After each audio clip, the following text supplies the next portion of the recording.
علامہ صاحب، سحر و افطار کے اوقات میں فرق کیوں ہے؟ اور دوسرا یہ بھی بتائیے گا، کیا قرآن و حدیث کی روشنی میں دونوں مسالک کے افطار اور سحری کے اوقات کے دلائل کو ہم آہنگ کیا جا سکتا ہے؟ اعوذ باللہ من الشیطان الرجیم، بسم اللہ الرحمن الرحیم، الحمد للہ رب العالمین، وصلی اللہ علی سیدنا و نبینا محمد و اہل بیتہ الطاہرین۔ رب اشرح لی صدری ویسر لی امری واحلل عقدۃ من لسانی یفقہوا قولی۔ آپ نے جو سوال اٹھایا ہے کہ سحر اور افطار کے اوقات میں فرق کیوں ہے، شاید میں نے انہی دنوں میں ہی اس پر کبھی تھوڑی سی گفتگو بھی کی ہے کہ سحر کے اوقات میں فرق نہیں ہے، اور وہ اس لیے کہ سحر کا وقت بھی اور افطار کا وقت بھی قرآن مجید میں ذکر ہوا ہے کہ کلوا واشربوا حتی یتبین لکم الخیط الابیض من الخیط الاسود من الفجر، یعنی اپنا کھاؤ پیو یہاں تک کہ خیط ابیض خیط اسود سے الگ ہو جائے فجر کے وقت۔ لفظ فجر استعمال، فجر کے وقت یہ جو الگ ہو جاتے ہیں، یعنی رات اور دن ایک دوسرے سے جدا ہو جاتے ہیں، وہاں تک آپ کھاؤ پیو۔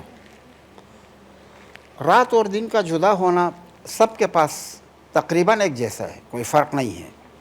لفظ فجر قرآن مجید میں مختلف جگہوں پہ استعمال ہوا ہے، اور فجر کے معنی شاید پھوٹنا یا پھٹ جانے کے معنی میں بھی آیا ہے۔ مثلاً وَاضْرِبْ بِعَصَاكَ الْحَجَرَ فَانْفَجَرَتْ مِنْهُ اثْنَتَا عَشْرَةَ عَيْنًا، جب حضرت موسیٰ کی قوم نے حضرت موسیٰ سے پانی طلب کیا تو خدا نے انہیں حکم دیا کہ اپنی عصا کو اس چٹان پہ مارو، اور چنانچہ حضرت موسیٰ نے اس چٹان پہ مارا، فَانْفَجَرَتْ مِنْهُ اثْنَتَا عَشْرَةَ عَيْنًا، اس سے 12 چشمے پھوٹ پڑے۔ یہ پھوٹ پڑنا خوب غور کیجیے گا، پانی کا بہنا، اس کے پیچھے بھی کچھ پھٹنا ہے، یعنی پانی کے بہنے کے لیے بھی زمین پھٹے، کوئی پتھر پھٹے، جب تو نکلے گا نا چشمہ۔ چشمہ نکلنے کے لیے کوئی جگہ پھٹنی چاہیے۔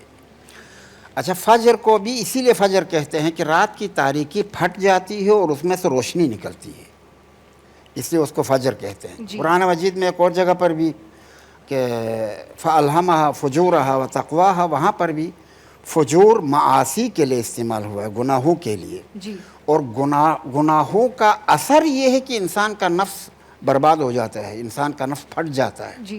وہ نفس ناطقہ کہ جس پر اللہ تعالیٰ نے انسان کو انسان بنایا ہے، وہ پھٹ جاتا ہے گناہ کے نتیجے میں، اس لیے گناہ کو بھی فجر کہتے ہیں، صحیح، فجور کہتے ہیں گناہوں کو۔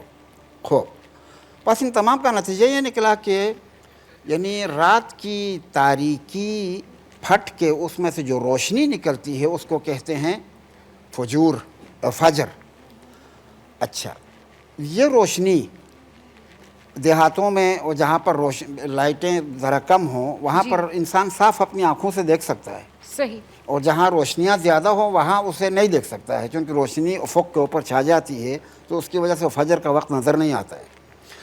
جہاں دیہات ہیں، جہاں پر لائٹیں نہیں ہوتی ہیں، وہاں پر نظر آتا ہے کہ رات کی تاریکی میں سب سے پہلے ایک روشنی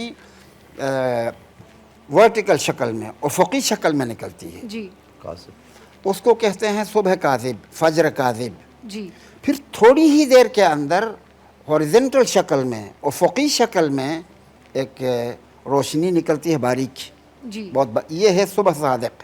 یہ وقت ہے، یہاں تک آپ کو کھانے پینے کی اجازت ہے، اور اس کے بعد پھر دن شروع ہو جاتا ہے۔ اس میں یہ تمام مسالک کے پاس کوئی اختلاف نہیں ہے، اس لیے فجر کے وقت کے لحاظ سے میں نہیں سمجھتا ہوں کہ کوئی اختلاف ہوگا، اور ہمارے فقہا میں سے کسی فقیہ نے یہ نہیں لکھا ہے کہ اہل سنت برادران سے 4 منٹ پہلے یا 3 منٹ پہلے یا اتنے منٹ پہلے آپ افطار کریں، کہیں نہیں ہے۔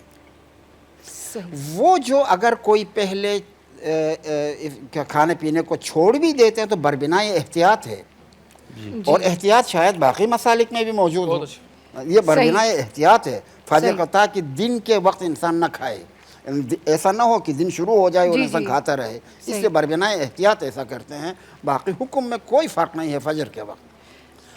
اما افطار کا جو وقت ہے خوب توجہ کیجیے گا. افطار کے وقت میں ثم اتم الصیام الی اللیل، پھر اپنے روزوں کو رات تک پورے رکھو، یعنی رات ہونے تک. اچھا. چونکہ تعبیر لفظ رات کی آئی ہے، رات کسے کہیں گے؟ فقہا کے درمیان اس میں اختلاف نظر ہے.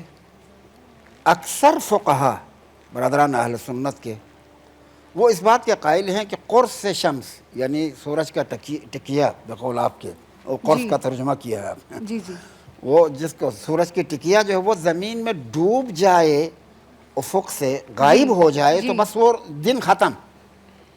اچھا، یہاں سے دن ختم ہو گیا اور رات شروع ہو گئی.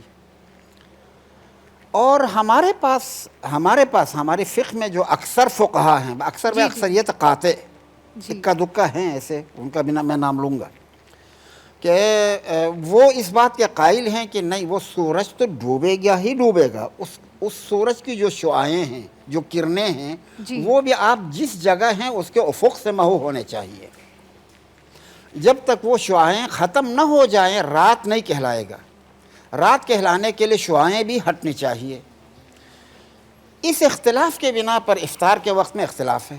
خود البتہ ہمارے شیعہ فقہا میں، قدیم فقہا میں ابن ابی عقیل، ابن جنید، یہ فقہا اسی کے قائل تھے، یعنی قرص شمس کے ڈوبنے سے ہی مغرب شروع ہو جاتی ہے. شیعہ فقہا میں سے ہیں، وہ بھی ہیں.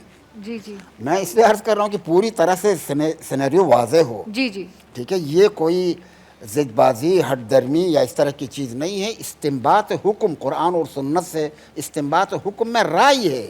اس رائے کو محترم سمجھنا چاہیے. ہر کسی کی رائے محترم ہے. ٹھیک ہے، تو ان کا خیال یہ ہے کہ جب تک شعاعیں ہٹ نہ جائیں اس وقت تک رات شروع نہیں ہوتی. اور ویسے یہ تجربے سے بھی ثابت ہوا ہے، آپ نے بھی دیکھا ہوگا، یعنی سورج ڈوب چکا ہو اور اذان شروع ہوئی ہو، اس وقت اگر کوئی جہاز گزر جائے تو آپ دیکھیں تو اس کے اوپر روشنی پڑ جاتی ہے. آپ نے دیکھا ہوگا، اگر جہاز آپ کے شہر میں گزر رہا ہو تو اس کے اوپر روشنی پڑ رہی ہوتی ہے. اور کوئی جہاز میں اس وقت ہو تو وہ نیچے یعنی تاریکی شروع ہوتی ہے، ادھر جہاز کے اندر ابھی سورج نظر آ رہا ہوتا ہے. اس لیے کہتے ہیں کہ یہ شعاعیں بھی ختم ہوں. اچھا، ہاں، تو وہ شعاعوں کے ختم ہونے میں کچھ ٹائم لگتا ہے. یہ فرق ہے، یعنی افطار میں فرق جو ہے وہ اسی وجہ سے. یہ جو بڑی بلڈنگ ہے نا حضرت، برج الخلیفہ وغیرہ ہے، برج الخلیفہ میں بھی ایسا ہے. اس میں جو ہے نا وہ اوپر والی منزل والے 1 منٹ لیٹ کرتے ہیں، تو اسی وجہ سے کہ وہاں سے سورج ابھی غائب نہیں ہوا ہوتا. چلیں جی ٹھیک ہے.